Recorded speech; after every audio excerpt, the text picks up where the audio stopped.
Dia 34 de uma vida com propósitos, pensando como servo. Como de costume, vou iniciar com os meus destaques. Tentem pensar como Cristo Jesus pensava. Filipenses 2:5. Servir começa na mente, como aliás, tudo. Ser servo requer uma mudança na maneira de pensar, uma mudança de atitude. Deus está sempre mais interessado no porquê daquilo que você faz do que naquilo que você faz. O servo verdadeiro serve a Deus com uma mentalidade que consiste em 5 atitudes. Primeiro, o servo pensa mais nos outros do que em si mesmo. Não pensar menos de si, mas pensar menos em si. Aqui eu acredito que more uma diferença muito importante da gente trazer. Não é sobre pensar menos de si próprio, não é se diminuir enquanto pessoa com valor única e especial que Deus criou, mas pensar menos em si, não se colocar de modo egoísta diante da vida. E é importantíssima, necessária, eu diria fundamental essa diferenciação. Quando deixamos de nos concentrar em nossas necessidades, somos conscientizados das necessidades ao nosso redor. Você não pode ser servo se estiver cheio de você mesmo. Infelizmente, grande parte do serviço que prestamos é em causa própria. Servimos para que os outros gostem de nós, para sermos admirados ou para alcançarmos os nossos objetivos. Isso é manipulação, não ministério. Alguns cristãos tentam usar o serviço como um instrumento de barganha com Deus.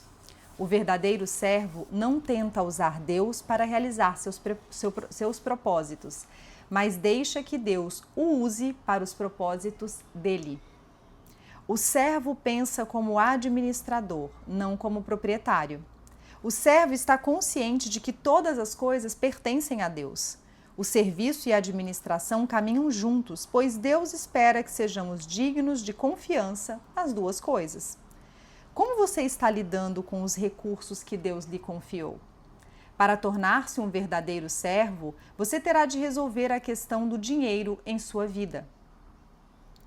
Nenhum servo pode servir a 2 senhores. Se você for servo de Deus, não poderá fazer nenhum trabalhinho por fora. Todo o seu tempo pertence a Deus. Ele exige lealdade exclusiva, não fidelidade de meio expediente. Vocês percebem que isso tem muito mais a ver, como ele começa falando, é a mente, são os hábitos, é a forma como a gente conduz todas as decisões ao longo do nosso dia.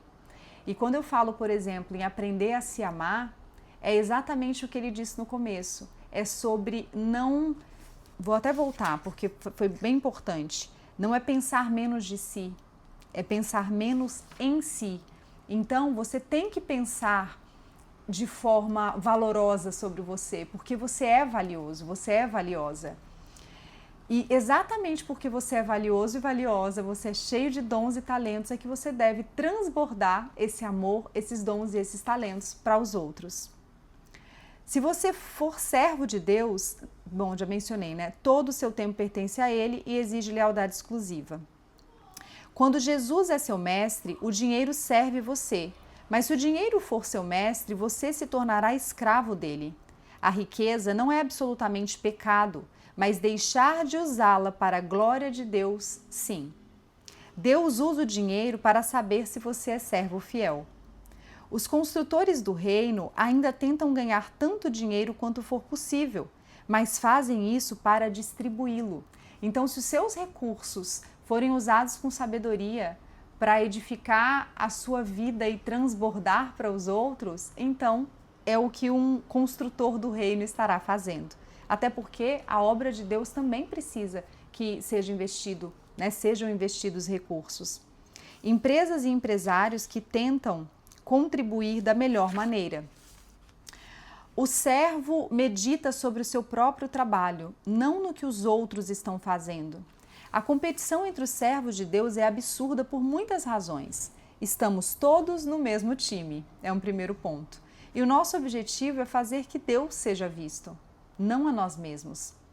Paulo admoesta: isso significa que não devemos ficar fazendo comparações como se fosse um melhor que o outro. Temos coisa mais importante a fazer na vida. Ninguém é melhor do que ninguém. Cada pessoa tem valor singular e inestimável. Todo o tempo desperdiçado em criticar os outros poderia ter sido usado no ministério. O verdadeiro servo não sente pena de si mesmo, apenas confia em Deus e continua servindo. A Bíblia diz: quem é você para criticar o servo de alguém?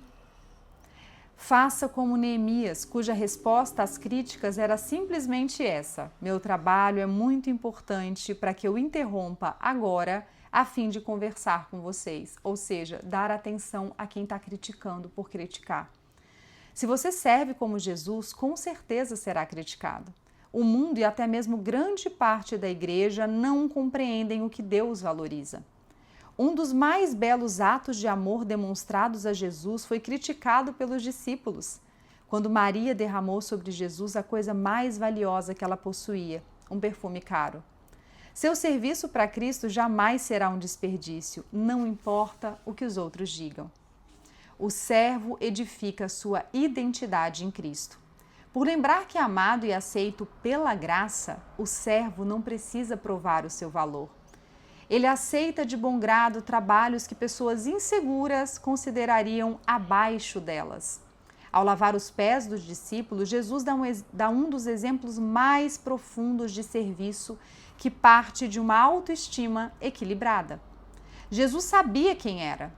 Exatamente como eu mencionei, a importância de saber quem somos. A nossa identidade é a base, né? O início para uma autoestima fortalecida.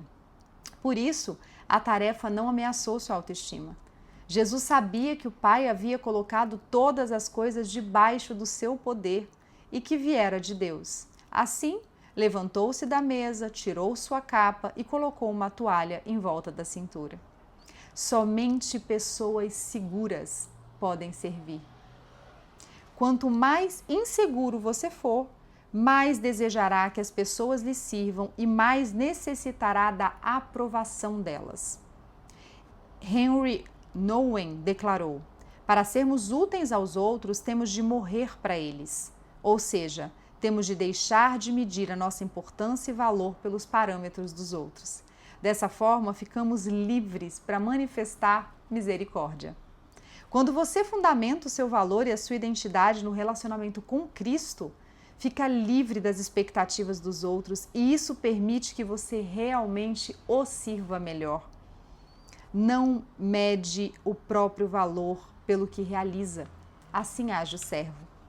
Tiago, que era meio-irmão de Jesus, detinha as credenciais de quem convivera com Jesus na condição de irmão.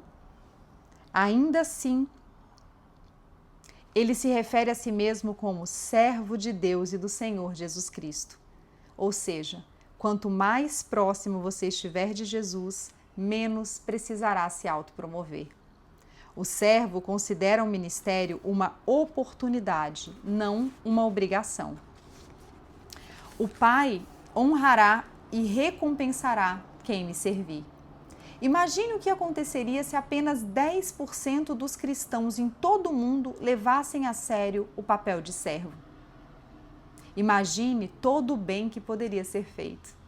Você está disposto a ser uma dessas pessoas? As pessoas realmente felizes são aquelas que aprenderam como servir. Pensando sobre o meu propósito de vida, o tema para reflexão é: para ser servo, devo pensar como servo. Versículo para memorizar: seja a atitude de vocês a mesma de Jesus Cristo. Filipenses 2:5. Pergunta para meditar: normalmente preocupo-me mais em ser servido ou em achar maneiras de servir os outros? Eu confesso que essa pergunta, ela me fez refletir um tantinho, porque, vou compartilhar. Eu tenho procurado compreender quais são os meus valores inegociáveis, aquilo que é fundamental na minha vida para cumprir os meus propósitos, nos quais eu entendo que em grande parte está o meu servir. embora a gente já tenha visto aqui em capítulos anteriores que, independente dos nossos dons e nossos talentos, a gente deve buscar servir em todas as áreas, de todas as maneiras que forem possíveis, né? Mais do que ressaltar o dom ou o talento, isso está relacionado com a nossa maturidade espiritual. E talvez esteja aí a grande questão, porque eu estou vivendo o processo, como eu digo, né? Tem 4 anos e pouco que eu comecei a viver um relacionamento com Deus, então é como se fosse um bebê, né? Se fosse uma criança de 4 anos. Então, a maturidade espiritual, ela está sendo conquistada um dia após o outro, a cada dia que eu busco a palavra, que eu busco me conectar. E aqui o que ele diz, que eu segui, né, na minha resposta, eu me sinto privilegiada por contar com pessoas que me servem nesse contexto e me sinto abençoada por poder servir. Então, o que eu vejo aqui quando eu falo sobre servir ou ser servido? De algumas maneiras, para que a vida funcione, né? Dinâmica, por exemplo, com casa, com filhos e afins, eu conto com esse suporte, né? Com pessoas que servem nesse contexto, para que eu possa também me dedicar a servir em outros quesitos. Então, eu penso que seria hipocrisia da minha parte dizer que não é importante para mim ser servida. É importante ter esse suporte, que eu valorizo e sou extremamente grata a Deus. E procuro também retribuir, né, da maneira como eu posso. Mas eu penso que o meu olhar está cada vez mais para servir, para transbordar. E eu tenho buscado desenvolver em mim, acessar em mim essa força, acessar em mim essa presença, né, esses dons e esses talentos para poder transbordar e cumprir aquilo que Deus espera de mim. Então, viver uma vida com mais propósitos. Nós seguimos juntos nessa caminhada. Eu te convido a curtir esse vídeo, compartilhar, refletir a respeito, comentar o que chave virou, se você teve algum insight. Essa troca é sempre muito rica. Obrigada e vamos juntos!